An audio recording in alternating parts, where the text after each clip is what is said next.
Welcome to the Sound on Sound People and Music Industry podcast channel with me, Kevin Paul. In this episode, I talk to Gareth Jones. Gareth is a pioneer of digital and analogue recording. He got his big break working with Depeche Mode on the album Construction Time Again, and since then has been at the forefront of analogue and digital technology in the recording studio. Gareth is also part of analog modular synthesizer group Sunroof with Mute Records owner Daniel Miller.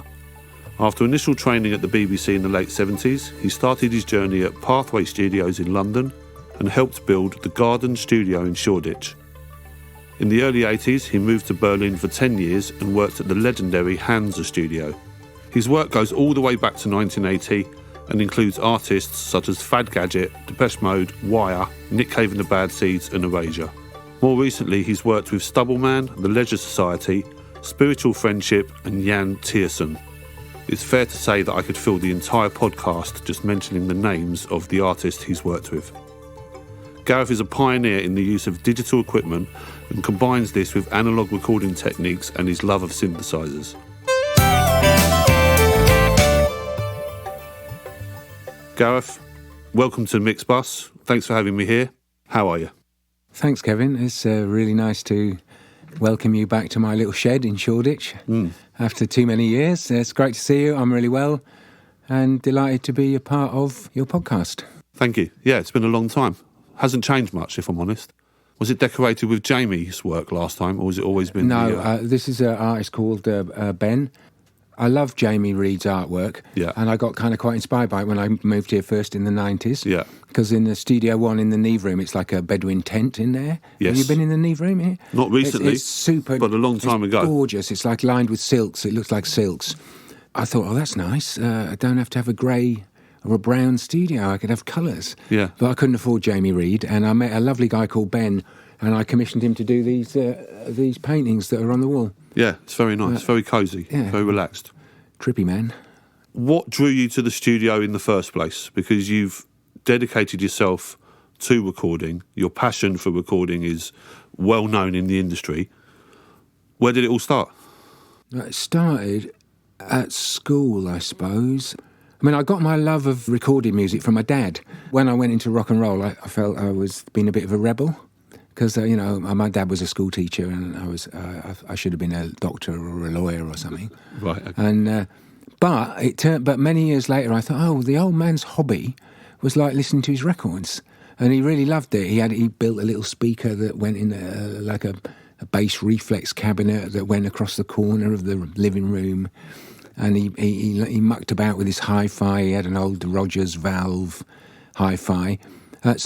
Anyway, not only did I owe, like many of us, I owe like loads to my parents, but I got a definite love of music and recorded music from the old man.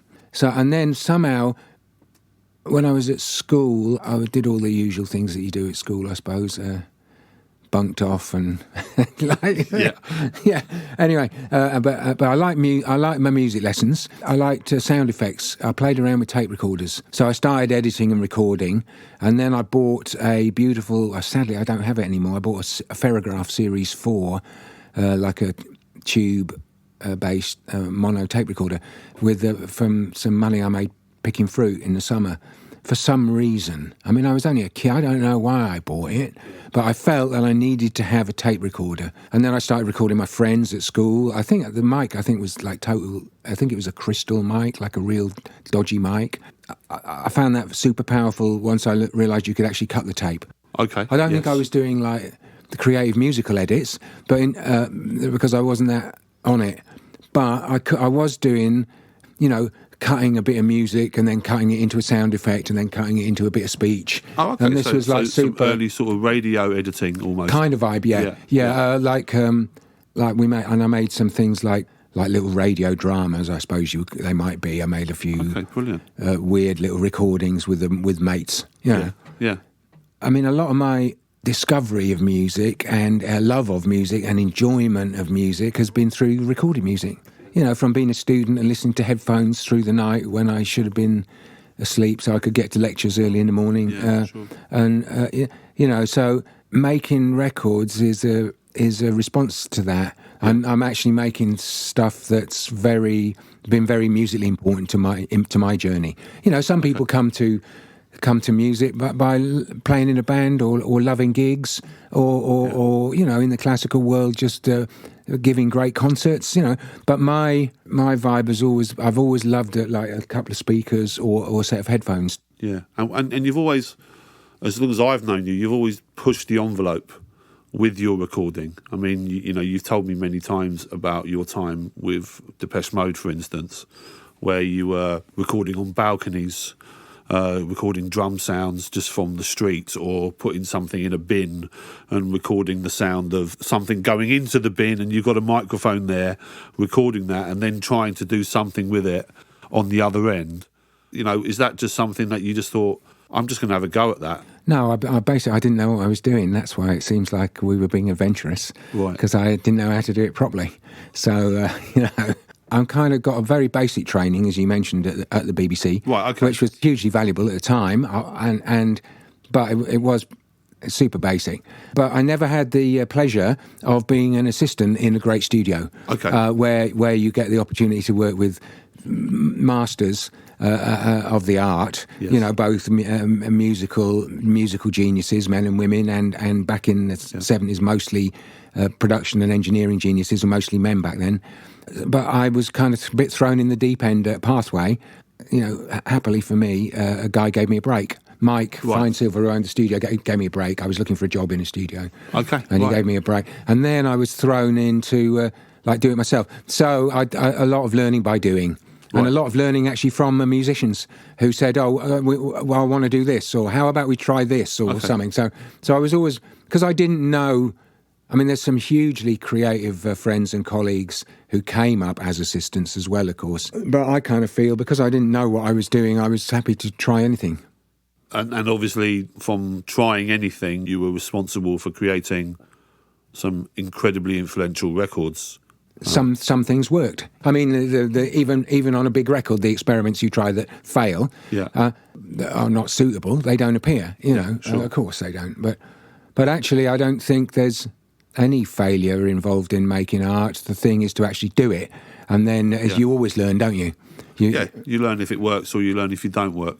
And you learn that it doesn't work in this context, but it might work in another context. Right. That was one of the big discoveries I had, because when I was younger, I was a lot more ego-driven, so that if someone didn't like one of my ideas, I might be a bit offended, But as I grew up, I realised that just because the idea is not appropriate in this musical context, doesn't mean it could also be a genius idea. You put it on the shelf and you pull it down 5 years later and use it, offer it in a different musical context. How do you deal with that as a producer when someone says they don't like something? When I was younger, then I would. You say, how do you deal with it? When you sulk, because they don't like your idea. You sulk. Yeah. What's the matter with him?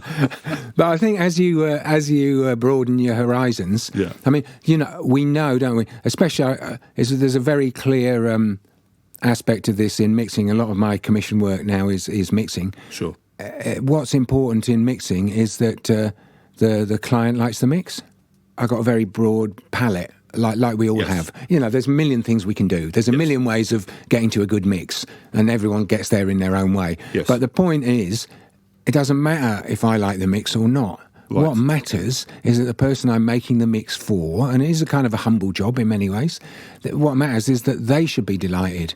For instance, like now, when it's usually the artist is the main visionary in saying if the mix is there, the client, usually the artist, could be a very creative A&R person, but when the client says they're happy with the mix, then I stop. Whereas when I was younger, sometimes I'd be like, oh no, I definitely can make it better, and I'd carry on for 2 more days. Okay. Total waste of time. This is something I've shared with many of my younger colleagues, where they are also driven. And I said, but hang on a minute, you told me that the singer said he loved the mix. So stop. Why are you playing around with it? So why are you playing around with it? Yeah. Stop now. Yeah. Because it's not for you to say.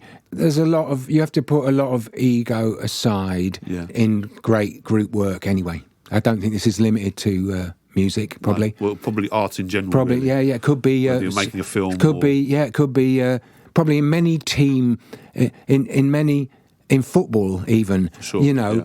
Of course, talented people have egos, but sometimes you have to put your ego aside and say, it's better for me to pass the ball to my colleague than to try and take it myself. Yeah. You know, so ego generally gets in the way. But, you know, when you're 20 and full of testosterone, then it's hard to have that perspective. And God knows what else. It's not just testosterone we're full of at 20. How did you get involved with Mute? I helped John Foxx build the garden studio, as you mentioned in your intro, which is round the corner from here, now closed down, of course. Basically, I was engineering for John quite a lot, and he got a bit of money together and he wanted to build a studio, and I was his engineer, so I kind of advised on the gear. I mean, I didn't really know anything about it, but like looking back... what you had? Do you remember? I do remember. We bought an AMEC 2520, I think. Oh, wow. And MCI JH24, and Very good. the concept was a... That's quite funny, actually, for the nerds. The concept was it was marketed as, like Transformers were marketed as bad in this period in the 80s. Okay. So the thing we built was a Transformerless studio, which is really funny now, because now you can't wait to put all the audio through like 12 Transformers to make it sound fat. Yeah, completely, yeah. But it doesn't matter. We built John invested, and I helped put together a bunch of gear. So what we got, basically, is a cool... artistic electronic musician has built his own studio. So Mute's working out of Blackwing a lot. That's right, yes. They got the difficult third album coming up for Depeche Mode.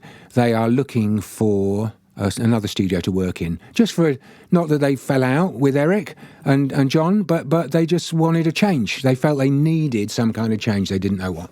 Which album was that? Was that Construction Time again? It was, yeah. So they came to John's studio. They thought, they heard about, you know, there was obviously pre-internet. They'd heard about John's studio. Thought, that could be cool. And it wasn't like a rock and roll studio. It was like minimal and electronic. We loved electronics, you know, so it kind of fitted. So they came to the studio. John Foxx said to me, this band Depeche Mode are coming down the studio to check it out. It'd be a good session for you to do. Then I said... I'm not doing that, John. They're on the radio. I just didn't seem right, you know. I was into weird jazz and reggae, and I was doing I was recording a systems group called The Lost Jockey. It wasn't really my music, I thought. You thought? Okay. So I said no. Yeah. And they came down and they checked the studio out with another engineer, and they liked the studio vibe, but they didn't like the engineer. Luckily for me, because it turned into a lifelong friendship, particularly with the record company boss, Daniel. It's one of my dear friends and mentors, I suppose, but now much more of a colleague and friend. And so John came back to me again as my mentor, again, you know, and said, look, Gareth, they like the studio, but they didn't like the engineer that he said, go over there and meet him, you know, basically wagging his finger at me. Seemed like he was a lot more experienced than me and seemed like a lot older when I was in my 20s. He's probably only about 4 years older or 5 years older or something. But at that time, he seemed like massively experienced. He'd made like 4 albums or something, you know. So anyway, so I went over to Kensington Garden Square, I think it was then, and I met the band and Daniel, and of course they were like nice, normal, weird people. And I was like, cool. Fit. That's a kind of seemed like a good fit. Yeah. So they luckily, I mean, I suppose we were kind of interviewing each other, really. I mean, not really. I just thought, okay, I'll go over there and met him. And we took it from there. Would you say that that's kind of a very definitive moment for you? Yeah, so it's like sliding doors, isn't it? Like that, you know, it's like you got on the tube or you didn't get on the, you know. Yeah. But sure, that turned into some very long friendships. I met some wonderful people, yourself included, through that single meeting back then. Thank you. I mean, we might have met anyway, but sure. Still. And I met my wife through that connection, you know, somehow many years later, and so on. So yeah, very important. A pretty important finger wagging from your John, boss. yeah, thanks, John. Well, I like this story because that's why it's so awesome, isn't it? Yeah. Because actually, I didn't want to do it. Yeah. I was like, no, I'm not doing that. Yeah. And I mean, I was incredibly fortunate to work with such a creative bunch of people and who had massive success due to the wonderful songwriting and the awesome marketing and everything they did. I was obviously a small part of that. That was amazing. But beyond that, the creative relationships and the learning the curve that I went through was, it's really funny how you say, this is why judgment is not helpful. As little apes, we always judge. Is it good? Is it bad? Is it good? Is it bad? Yeah. You can't tell if it's good or bad until afterwards. And in the studio, if you're trying to be creative, judgment actually can be the killer in some ways. I agree with that, Kevin, very much. One of the things that the Spiritual Friendship Project that is with my friend Nick Hook in Brooklyn, that we're doing our own music, which has been a wonderful journey and growth experience for both of us.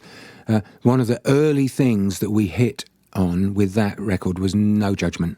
Wow. So that, of course, we when we're creating stuff. So because when you're writing, I suppose. When you're writing, there's no dismissing anything. No, everything. You're open to everything. There. Everything. If you're in the room with someone, all ideas get tried. Yeah, and it's very easy to say. And it's so important, I feel, when you're collaborating as a creative team, to not shut each other down. So then you started with Depeche Mode, and you had Mute and Them had great success. Yeah. And then you followed that up by working with Vince Clarke and Erasure. And you were doing something very unique back then when you were with your work with Andy, I feel, because you were primarily responsible for recording Andy. He would use you and only you, as far as I can remember, to record his vocals, which nowadays there are vocal engineers. Yeah. Yeah. But you were one of the first people to do that.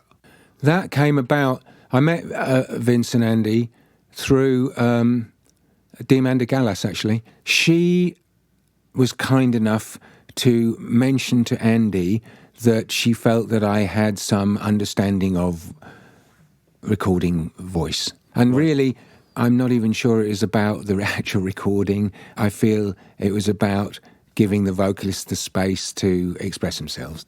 It always seemed a bit odd when I started recording that we'd spend, like, if we had a day to record a track, say we had a 14-hour day to record a track back in the 8-track, we'd spend like 12 and a half hours on the band, and then the vocalist would get like 20 minutes to do the vocal. That always seemed a bit... Which is very strange, actually. That just seemed a bit odd to me, because obviously as a listener, I remembered, as a young... Before I understood how records were made, or before I even worked out how songs were constructed, I can feel a memory somewhere about this thing where vocal and a bunch of noise behind it. So it's like a 50-50 thing, So it seemed pretty obvious to me that really it's probably worth spending half the time on the vocals. You then started the mixing in the box revolution, because you were mixing in the box way before anyone I knew. When did that start? I think that started, well, actually, partly just for the sheer bloody-mindedness of it. I thought, I realised quite early on, I remember having a few plugins on an early laptop and thinking, hang on a minute, basically, this is like Hansa Mix Room that I can carry around under my arm. I mean, it probably wasn't, as we all know, everyone of my age knows anyway, in the early days, it wasn't that good. Yeah. But now, obviously, it's incredible.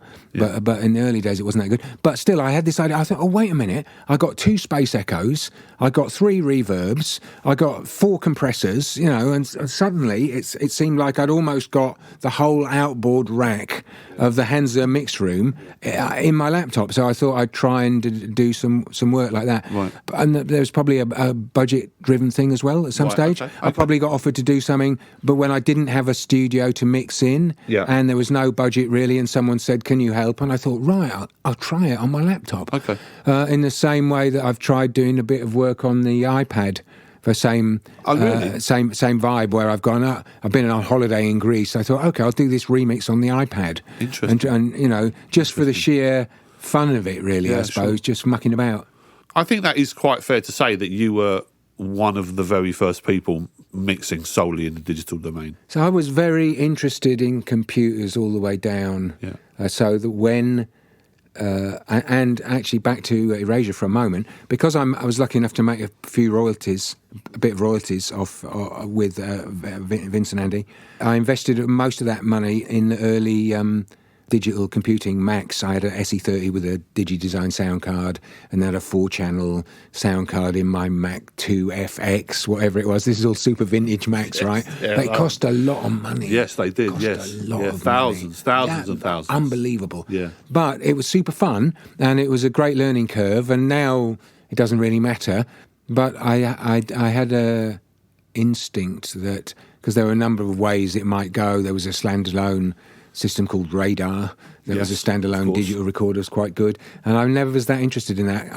The idea of having here a Studio Vision. There's CDs on the wall there still for the original Studio Vision where it says Deluxe CD. Oh yeah. The idea that you could have audio in the sequencer, I just thought was genius. Obviously, because sequencers are cool.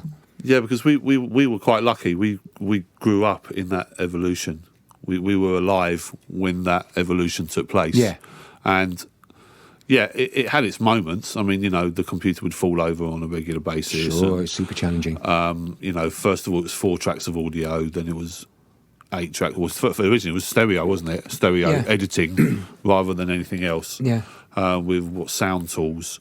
And then it eventually made its way into Logic and Cubase audio and Logic audio. Yeah, and the first one was Studio Vision. Which addressed which was also a Californian company, I think, and it addressed. There was a great software sequencer called Vision, really sadly defunct now. They worked out a way to talk to that stereo card that we used for sound tools, so that it appeared in the sequencer, and that was kind of revolutionary, mind blowing. Yeah, it's revolutionary. Yeah. I mean, in a way, it's all a bit retro now because it seems everyone's used to like 300 tracks on their laptop. What I was getting at was that because I was even when I went to college, which was long before I ever worked in a recording studio, I was very interested in computing. Right. And so when all this shit started arriving, I was very excited by it, and I never saw it as a threat to the old way of working. I always just thought it was incredible new horizons. I loved it. You completely embraced it. I really loved it. I remember you turning up at Mute with your Mac and your MIDI keyboard, and we're going, "Oh, what is that?" And you're just going, "Yep, stereo out on the desk." Yeah. And we're like, "Really? Oh, that's an easy session." But whereas today, everyone's doing rocking up, as you say, with the laptop. It's another example of your curiosity with recorded sound. Yeah. And I find quite inspirational, because you're always looking for that. Whereas a lot of people, as you say, are kind of shying away from it. Certainly, well, not now, because if you're in your 20s, you were born into it, and therefore it's not unusual to work from a computer and stuff like that. But even that generation of people are now suddenly going the other way and starting to come into the analog domain, and they're starting to see, actually, analog actually has a place in their sound. Yeah, actually. A workflow. Are you using an analog front end in here? Yeah, I got 14 input Fat Bustard, which I like. So I'm using 14 inputs like that, and then I've got Clariphonic that I use on the output of the Bustard as a bus EQ, just like a nice treble. Yeah, like my cheap version of a Massenburg. I'm not paying for the lower frequencies. It's only treble boost, so that's amazing equalizer. I like it a lot. And then I've got a few bits and pieces that I use on hardware inserts, and then I commit to. They might be like a minute. It might be running for a while, and I do use the modular quite a lot. I've got Bucket Brigade delays and spring reverbs and Echophon here and Magneto, all these like super cool delay processors. Yeah, I can see a lot of that in here actually. So that kind of runs. Again, it all gets committed. If you record it back in. Yeah, of course. Yes. Yeah. Okay. Mainly on a lead vocal, I might build a special effect. I noticed on the Leisure Society album. Yeah. The vocals on there are unbelievable.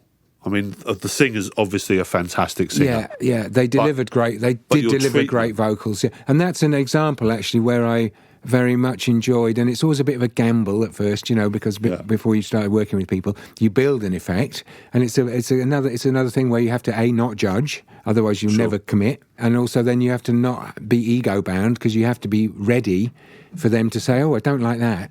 So with a combination of parallel drive from the Big Trees, that's made by Steve, isn't it? Yeah, Steve, who used to work at Mute. Yeah, who works at Mute. Yeah, he's a lovely, very guy, very creative, great guy. Genius, and that's a real boutique company, isn't it? Yeah. What are they called? Audio Kitchen. Audio Kitchen. Yeah, that's his own company. He worked with Mutronics, didn't he? Yeah, Mutator they made, didn't they? He did help make the Mutator. Yeah. Because again, the vocal, as we know, the vocal's so important. Yeah. And sometimes I will build outboard effects, and even sometimes I use the Tweakers outboard compression. I noticed on that Leisure Society album, the vocal effects are unbelievable. Sometimes it's like really subtle delays. Would that be all coming Some from of it here? could be, yeah. And again, spring reverbs, and maybe through the course of a song, you would have 2 or 3 vocal effects. Yeah. Sometimes it would be quite dry. Yeah. And then other times it would be very atmospheric. Well, when they sing loud, I put more effects on. Really? That simple? Well, yeah, in the choruses. Yeah. Yeah. Are you going to mix it the way you've mixed every track you've mixed ever in your life? No, man, I'm going to listen to the rough mix. Like always, Right. And that's again something that it took me about 20 years to 20 years to learn. Yeah, because but don't forget the rough mixes before were made on a cassette. they weren't, but still they were very important. And I think I used to think, the rough mix is irrelevant because they've come to me to mix it, and now of course the rough mix is sacred. So, I've always got the rough mix in the rig, and it's always on a button where I can refer to. There's always something brilliant on the rough mix that I've missed. Yeah. Very rough mix led. I just mixed a lovely record, a single track for a band from Norway called Major Parkinson. Okay. It's a beautiful song, and for some stupid reason, I got it into my head that the vocal sounded awesome dry, and it did sound awesome dry to me, right. But that didn't wash with the band. And of course, it wasn't like that on the rough mix, and that was a little example where actually I wasted my own time, and I fell in love with something that was not appropriate. Because nowadays that rough mix we say it's rough, but actually sometimes it could be 75% of the song, if not more. And it could have been there for 9 months. Yeah, it could have been there for a long time. There's no point in talking about how we used to work, but because it's built in a DAW, the rough mix is a huge part of the Apparat record LP5. Yes. The rough mixes on that Sasha did with his producer Phil, they were incredible. One or two people have been kind enough to say how amazing the Apparat record sounds. But it sounded amazing when it arrived. Do you spend a lot of time outside of the studio listening to music? Yeah, I was an early adopter of the Sony Walkman. Actually, I bought one in San Francisco before they were available in Europe. Right. So headphones. I'm still using Sony. You got your Dr. Dre Beats. Yeah, but I got they're good for the gym. But I got some other these awesome little Sony these new little Sony earbuds. It's only Bluetooth, but they're amazing. So yes, okay. I listen. I love listening to vinyl at home as well. Right, okay, I listen to the radio a lot. Yeah. I'm a huge Radio 3 fan. Classical music was my first love because my dad's record collection was classical. Of course. I've inherited his vinyl. Actually, I've got it all at home, and that is quite wonderful to play. If I play, because my dad didn't have a lot of money, so he only had one recording of each piece. He wasn't like a collector who'd have 20 recordings of Beethoven's Fifth Symphony. Right. But when I play my dad's old vinyl, I just rediscovered, like when he passed, when my mum died, actually, we closed the house down, and I took the vinyl and I played some of the early. I thought, that is somehow the definitive version of that piece. So, yeah, big Radio 3 fan. It's very often on in our house. In the morning, I'll put Radio 3 on, sometimes in the evening as well. Vinyl, I still love. Since I've discovered Tidal, which high-quality streaming, I'm not buying so much vinyl, I'm ashamed to say. In the early days of streaming, when I was only listening to Spotify with its very compressed feed, and Apple Music, again, very compressed feed, I was like thinking, if I liked it, I'd go and buy the vinyl and enjoy the real thing. Okay. You know? But now I do that a lot less. If my friend makes a piece of vinyl, then I'll buy it as a support and to have for love. Yeah. But you know, the Tidal, especially now, the quality is extremely good. They've even gone to master now, so you can get 96K stuff if you deliver 96K and tick the right box. Do you record at 96K now? It depends on the track count. The Spiritual Friendship, my own stuff, that is, I know the track count is limited, is 96K. I'm not saying that I'm going to pick what is the 320 MP3 and what is the 96K, Kevin. I'm not. No. I'm listening to the music. Like, I'm not a great technician, I don't think.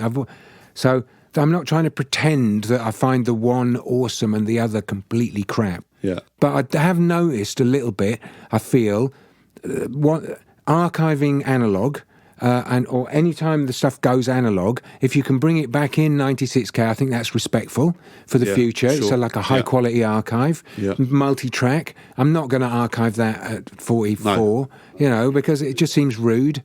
And also in working 96K, there's something about the intimacy and the way the high end I can screw tops on. I don't know. There's something I kind of prefer about it. Yeah, I agree. 96K for me does sound better than 48. If I had the computing power, then I would do, you know, and I was doing big projects, I'd do everything at 96K just for future proofing, and because it feels a bit more like analog to me. When I'm working at 96K, I just think, you know what, I'm not that gutted that it's not on tape. I think it's actually, there's lots of detail, there's lots of depth. Yeah. I just want to add one thing. A colleague of mine we spoke about this, has had some projects delivered to him 96K that he couldn't play on his rig, and he's done several like this now. He's converted them to 44.1 and mixed, and no one's ever noticed as well. That's the other side of the coin. So he's done the mixes have been signed off on, and no one's ever said. So it's a subtle thing, right? I like it anyway. If I can do it, I like it. And I didn't when it first came out. And it's all to do with prejudice. When my computer couldn't run 96K, I just thought, what a waste of time. You thought, I'm not going to bother with that. No, it's pointless. Yeah. I thought, no, it's all. But since my computing power's expanded a bit and some track counts have gone down, then actually I'm thinking, oh, that's nice, you know. I'm on my little Chord Mojo D2A converter, that's my reference converter for home. I get a green light when it's 96K. So as long as your mixes are green, you're happy. I like to see the green light come on. What's 48? What's 44.1? Oh, no, definitely. Green every time. When people want to come into the industry, what do you think, what's your thoughts on education? And when I say education, what I mean is universities and colleges who are teaching large numbers of people to use studio equipment. Do you think that's a help or a hindrance to the students themselves? I think it depends on the student, actually. There's an assistant or two here who came through that course, and they were great, really great. On the other hand, we've all worked with people who come out of other colleges. And in any college, they come and they think they know everything, and they haven't even made a record yet. You know, I love it when you get a email from a young person who's still perhaps at college, and in the SIG it says producer. And then you think, have you even produced one record? Even one? And the other thing, of course, that happens is, a lot of these colleges are wonderfully well equipped with great teachers and great equipment. And I have gone and lectured myself, and I've been a part of the MPG accreditation for the different colleges as well. Okay. Although that's not something I'm doing now. So they've been working, say, on massive, great SSL dualities and big Neve consoles and everything, and then they come to work with, say, me, and actually they're in my little shed on a laptop. Were you at when Mute went into EMI? Were you in that phase? Yes. I mixed records in a cupboard at EMI. I mixed a bunch of great records essentially in a cupboard, which is not very glamorous if you're a student. You have to have the right kind of headspace to make that adjustment and go, oh, actually, this is the real world. Yeah. The real world out here. There's not always a budget to be in Abbey Road or Ayr. Yeah. Yeah. It's clearly a good business model. For the right student, it can be a great help. Sure. Especially as the number of assistant placements that have gone down. You know, you're now, when I met you, you introduced me to some great assistants who became great engineers and assistants for me. Who I would have, if I remember, most of those would have come from a university at some point. Because at that time, it's just starting. Because if that's on their CV, you think, well, at least they've been serious enough to study for 1 year, 2 years, 3 years. But even more now, it's very hard to get a placement as an assistant without some kind of background. I think all the new assistants have been through some kind of college. Whereas in the 70s and 80s, at 16 you would apply to a studio and you become a runner, and you know, the classic tea person, toilet cleaner, runner, whatever, anything, sandwich fetcher, anything, and you'd come up that way. So it is experience. And another thing about it is, I mean, it's useful to study anything. I think it helps. You know, you could go to college and study Latin, man. Seems stupid to say. That promotes new ways of thinking. For instance, I went to college, I studied science. It's nothing to do with what I do now. I did have a very creative, successful and passionate relationship with the computer department. But this was punch cards and printouts on great big Fortran machines, you know. There's nothing to do with the computers that I use now.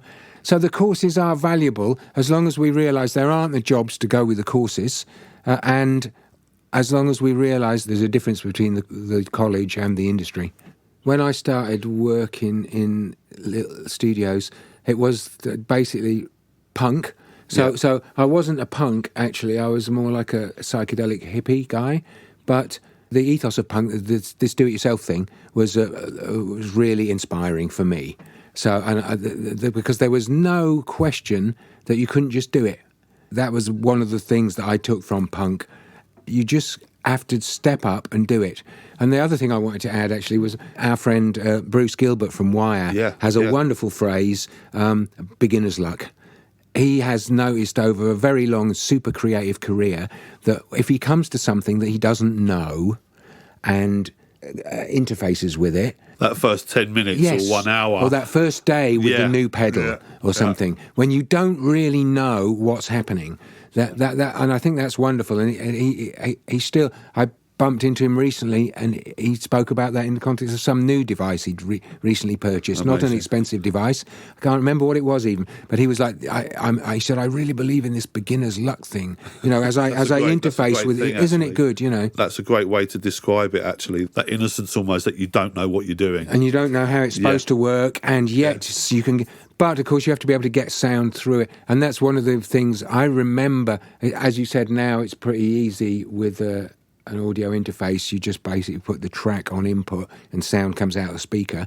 But it was a huge achievement for me in my early days in the BBC. For all of us. In the BBC. I'm in a studio, and to get a mic to come out the speaker on your own. It was a process. Whoa, man. I remember being in night sessions in the studio, flummoxed, puzzled, challenged. Well, something that simple is so funny. Well, something allegedly that simple, but it wasn't actually, if you think about it. Do you have any particular things that you've always done, or things that maybe you've done but changed over the years to give you the Gareth Jones sound? The first thing that comes to mind is I've totally built back into my mixing flow how I used to do it at the beginning. So I try and build a mix in a day and get it to the point where I can record it and take it home.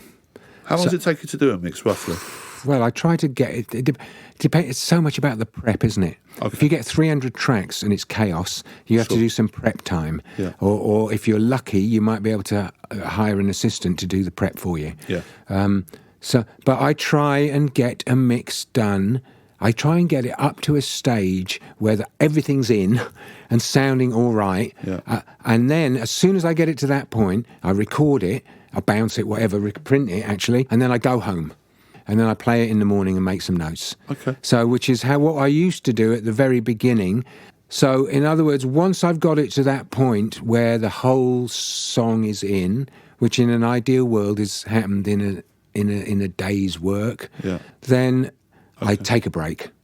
You step back from I step back, I go home, I do something else. Yeah. I wake up in the morning, I write my journal, I have a cup of tea, and I sit down and I play the mix back on my little stereo at home, and I make some notes, and then I come back in, because I find that hugely more time effective. I used to get everything in, and then I would stay up till 6 a.m, still mucking about. Yeah. But for me, that's not time effective. As soon as everything's in, and I can, including the backing vocals, the whole song, the whole thing, where I could actually play it to the band. I don't play it to the band at that stage, but where actually the whole song is in. Yeah. Then as soon as I got that, and I think, oh, well, that's pretty good. Then I'm almost racing against a deadline to get that done by 10 o'clock, say, or whenever I'm leaving, or whatever it is. Yeah, sure. You know, to get out, get on the tube, chill out, go home, get a bit of supper, and then play it. And because I find that very time effective, the perspective. Because of course, the longer you work on a mix, the harder it is to maintain perspective. Right. You know, Okay. Some of the great mix engineers around that I've seen working around in different studios, it's almost like they always seem to be in having a cup of tea or on the pool table. Those perspectives are valuable, I think. And I try and, obviously, you know, it's all the things that everyone says, you know. Obviously, I don't go on the web. I don't answer emails. I don't have the phone on. Yeah. I try and do it like a 3-hour session in the old musicians' union rule. If I can get 3 hours focus on something, I can get a lot done. Yeah, you know. sure. So if I can do 3-hour focus sessions in a day and get the mix to a point where I can actually say, well, everything's in, and it stops me. I think, well, hang on a minute, it's 9:30. I've only got an hour. I need to get those bloody backing vocals in right now. And the string section, come on. And then I push to do that. I find that very helpful. Do you have a favourite piece of gear that you're always using, apart from maybe Barefoots? The Barefoots. Yeah, you love them, Yeah. They're great sounding. The other thing that's changed my monitoring vibe is SonarWorks. When Trinov came out, I was very suspicious of the DSP, the extra DSP. I've learnt to love the Trinov now, because Can you explain what that is to some people? Well, what it is it's a measurement microphones that calibrate the monitors. So it's room correction? It's room correction. Okay. It's room monitor interface correction. Okay. So, for instance, in this room, even though I know this room really well, I was constantly having feedback from clients that stuff was a bit bassy. And then a friend of mine, James, actually, it was James Aparicio, our mutual friend, who turned me on to SonarWorks, which is a cheap measurement mic and a bit of software that you put on the output, and it takes you about 20 minutes to ping the room. Yeah. And it turned out around about 100 hertz, I had quite a big suck at dip in this room. So, and obviously I like bass. So even though I know the room and I was referencing other pieces of music, I was still putting too much bass on the tracks. So a good monitor system is invaluable, isn't it? Can you suggest any things to avoid in the record-making process or the mix process or the production process that you can suggest to people? Don't listen to the critic. Don't listen to your own critic. Don't be shut down by your own critic. That little voice. I think that's so important. You know, let's face it, I am not Quincy Jones. I am not Glyn Johns. I am not, you know, there's millions. I am not Kraftwerk. There are millions of great, awesome studio workers that I'm not. So I feel it's really important to shut your own personal critic down. And as we said earlier, and similarly, don't shut anyone else down in the room. Yeah. Try everything. Yeah. If you and I decide to make a record together, it's because we love each other and we trust each other. Yeah. And any idea that either of us throw into the room, no matter how absurd, is worth trying. For a long time, you know, we're all working in the studio and we're like a team and we're mates and we're working on the, you know, we feel very close and we've constructed this thing, whatever it is. And then the record company comes down, right, with their opinions. And it's like, oh no, what? So, and for a long time I found it very frustrating that people seemingly outside the process would come in with their opinions about what we were doing. And I've seen a lot of my younger friends and colleagues struggle with this. And now what I say is, hang on a minute. You and me put 10 grand into making a record, right? Yeah. We give it to an engineer and a band to go away and make the record. And then they come back to us, and what they play us, we don't like. There's something wrong with it. And we put our own money, we put 5 grand in each, imagine. Yeah. I say, what would you do? Obviously, you'd go down the studio and sort it out. That's flipping it round, right? That comes back to your no idea is a bad idea. Well, also it comes back around to the client's always right. The client's always right, yes. I mean, funny enough, I was saying that at a lecture, you've got gates that you have to go through. You've got to get through the artist, the producer, the manager, the record company. Yeah, the artist's partner. And then maybe your record will go out into the world. Yeah. And you've got to find ways to get through those gates. Thanks so much for coming by, Kevin. It's great to see you. Great to chat. Thank you very much. Cheers, brother. Thank you for listening, and be sure to check out the show notes page for this episode, where you'll find further information along with web links and details of all our other episodes. And just before you go, let me point you to the Sound on Sound /podcasts website page, where you can explore what's playing on our other channels. This has been a MixBus production by me, Kevin Paul, for Sound on Sound.